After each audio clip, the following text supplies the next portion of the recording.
essa ideia de uma sociedade ordenada, né? Para manter uma sociedade bem ordenada, mantendo o povo na ignorância, estagnado na ignorância, essa não é uma doutrina defendida pela igreja medieval. Essa é uma doutrina defendida por Voltaire. Se tem uma ideia que é geralmente admitida por todo mundo, é certamente a ignorância das massas na Idade Média. Provavelmente você pensa isso, né?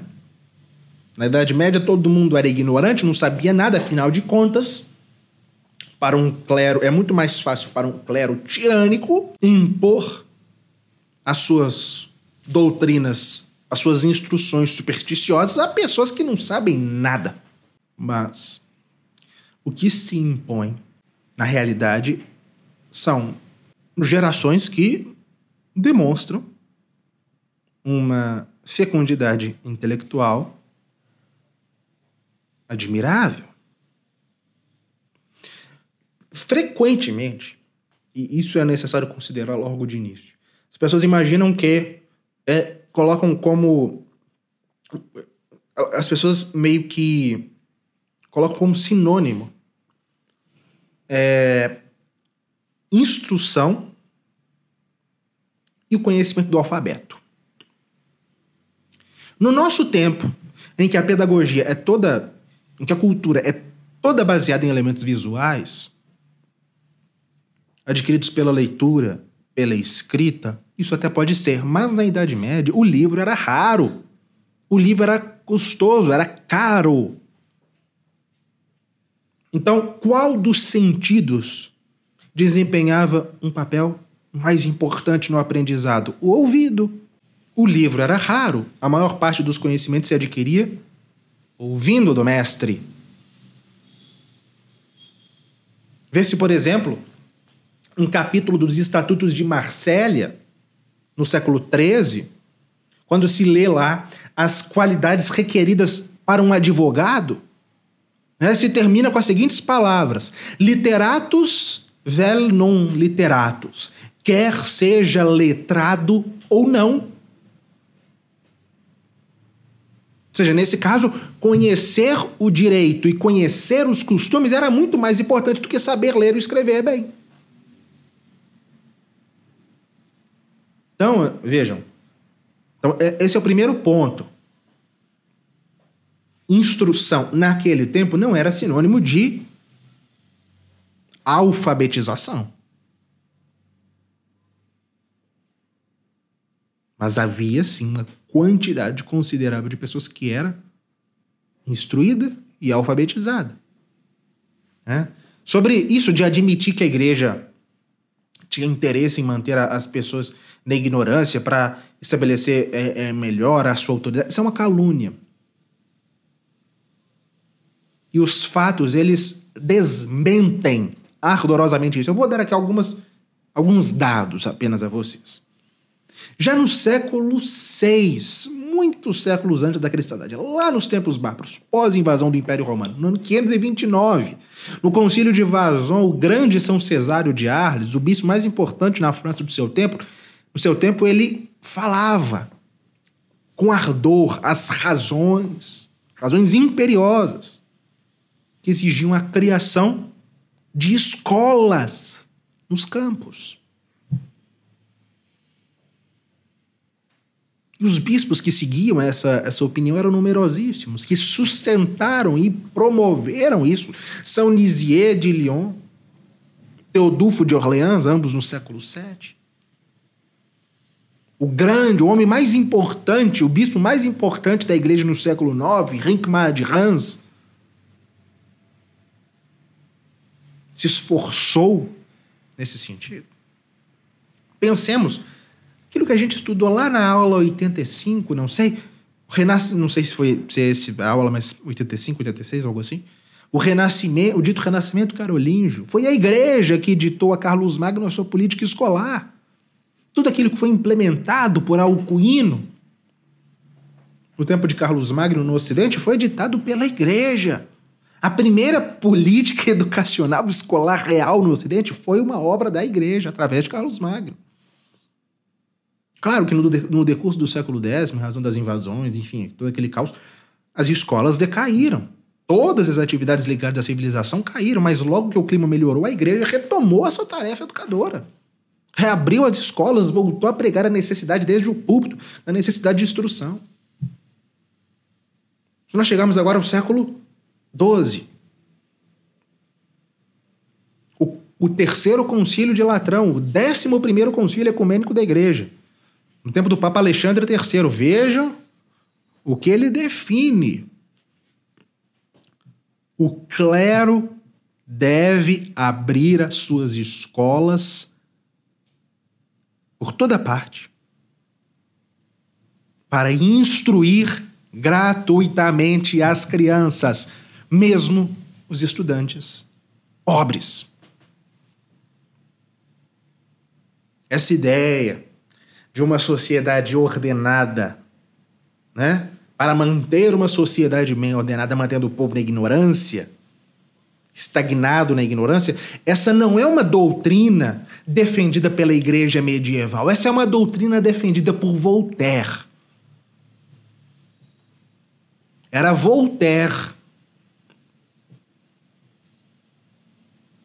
Que vocês veem aí sendo aplaudido como o paladino de tudo quanto é bom, de tudo quanto é luminoso e oposto ao obscurantismo, era Voltaire que defendia a necessidade de manter a massa na ignorância. Não era a igreja medieval. A igreja medieval exigia que as escolas fossem abertas para os pobres. Bom, então apaguem isso da cabeça de vocês. Isso não corresponde à verdade. A igreja era educadora. Agora, em termos de educação, como era estruturada a educação? Obviamente, não havia nenhum tipo de unificação em toda a cristandade nesse sentido. Cada região tinha a sua realidade, mas nós conseguimos identificar alguns contornos gerais que se repetiam mais ou menos em toda parte, ou pelo menos nos países, nos reinos mais importantes da cristandade. Nós já vemos, no século XII, se delimitarem aquilo que nós poderíamos chamar de escolas primárias, escolas secundárias e o ensino superior, conforme os nossos termos. O que eram essas escolas primárias? Eram as escolas paroquiais, eram as primeiras escolas, as pequenas escolas, aquelas ligadas às paróquias ou aos senhores nobres ou a uma vila. Mas geralmente, né, o ensino era ministrado junto à paróquia. Por vezes na própria igreja, na própria paróquia. Era o ensino para as crianças. Era por vezes os próprios habitantes de uma aldeia que contratavam um professor para ensinar os seus filhos.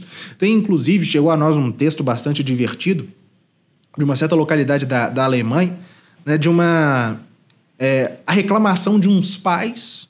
Nesse texto, alguns pais solicitam a demissão de um professor porque ele era muito frouxo com as crianças. Ele deixava que as crianças jogassem nele os seus estiletes de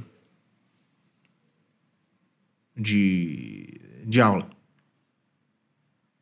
Então, era um ensino geralmente ministrado por alguém que era contratado pelo pároco, pelas famílias, ou por vezes pelo próprio senhor, que ministrava a educação para as crianças.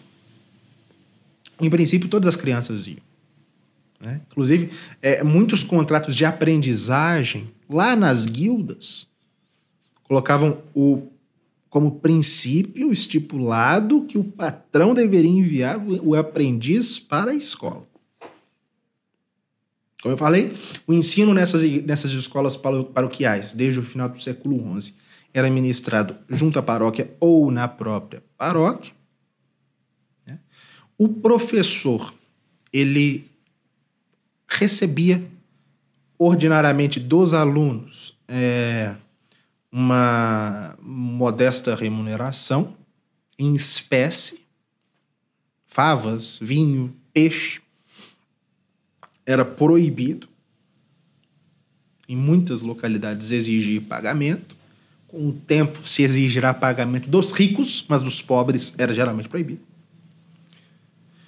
E antes de ser nomeado, o professor ele deveria passar por um exame para e ser autorizado a lecionar pelo bispo. Existem muitos estatutos de certas dioceses, de Paris, de Reims, de Lyon, de Toulouse, de Montpellier, prevêem que os futuros professores eram submetidos a uma espécie de exame antes de poderem lecionar. E o que se ensinava? Em primeiro lugar, obviamente, se ministrava instrução religiosa, se explicava o catecismo nessas escolas paroquiais, mas também se ensinava a ler, a escrever e a contar. E algumas davam até algumas noções de gramática e até mesmo de latim. Por vezes, o filho do senhor sentava-se do lado do filho do servo para aprender na escola paroquial. E Daniel Hopes diz, que nós podemos ter como certo que nos séculos XII e XIII, nos países mais avançados do Ocidente, havia um sistema de instrução primária bastante espalhado. Um sistema em que se difundia a moral e os conhecimentos. E Regine Pernod se pergunta, se nessas condições o povo era realmente tão ignorante na Idade Média como em geral se supõe. Ela diz, ela tinha ao seu alcance, o povo tinha ao seu alcance, incontestavelmente, os meios para se instruir. E a pobreza não era um obstáculo, uma vez que o decurso dos estudos podia ser inteiramente gratuito, da escola da aldeia ou antes da paróquia até a universidade. Este vídeo que você acabou de assistir do professor Lucas Lancaster é apenas um trecho de uma das 170 aulas já disponíveis na Escola de História da Igreja.